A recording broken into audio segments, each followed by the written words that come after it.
Hi, and welcome to the WeatherWorks FMS Getting Started tutorial series. Today's topic, the dashboard overview. Are you ready? Let's get started. Every time you enter the system, you default to the FMS dashboard. The FMS dashboard elevates the sites most at risk for weather events and threats over the next 72 hours.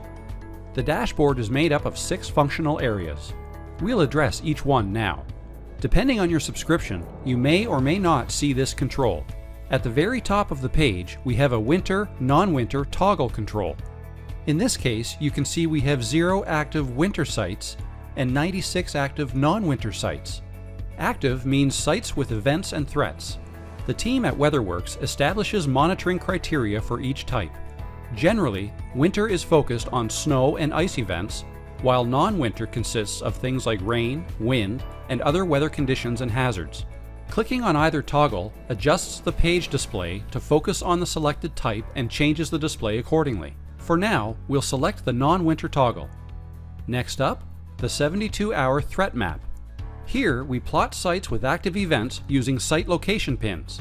At the top, we provide a period legend that describes the site icons, a map unpin or pin, and roll-up control to move the map out of the way. The map is preloaded with default layers. Users may add or remove layers using the layer controls on the left side of the map. Clicking the flyout control gives the user more context and provides opacity control. To the right, we have filter, zoom, and full screen controls. At the bottom, we display color legends for relevant layers. To the right of the 72-hour threat map, we have regional forecast narratives by region. Select a region like Northeast.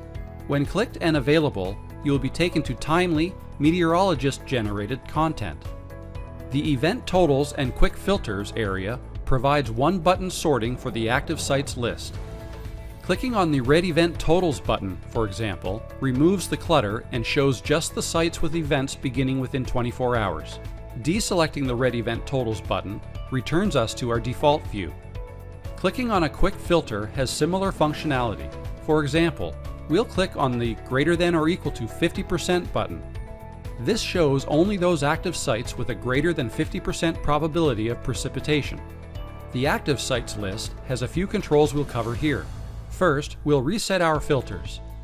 If you have saved a set of your own filters, you can choose a preset here. You can toggle the list between threats and watch lists. Watch lists include user configurable criteria and provide a means of self-sorting. New watch lists can be added by clicking the gear icon, then clicking the Add Watch List button. Finally, we have a search and filter control. Search provides the ability to sort the list by site name. We'll enter Alaska. The list responds in real time as you type.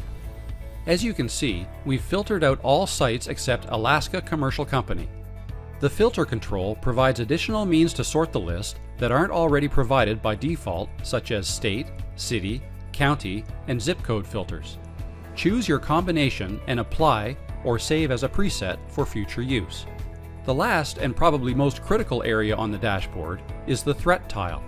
Each threat tile contains, at a minimum, site name, address, current conditions, event and hazard counts, along with precipitation details. Active hazards are called out with icons. And in the case of non-winter sites, we highlight convective conditions. Clicking a threat tile presents the expanded threat tile, which includes timing details for all threats related to this site in addition to a site-specific weather map. Threat details presents all relevant event, threat, weather, and alert information relevant to the site. These pages are also accessible from the Sites page, but we'll go over that in the next video. We hope you enjoyed this tutorial, and we look forward to seeing you in the next.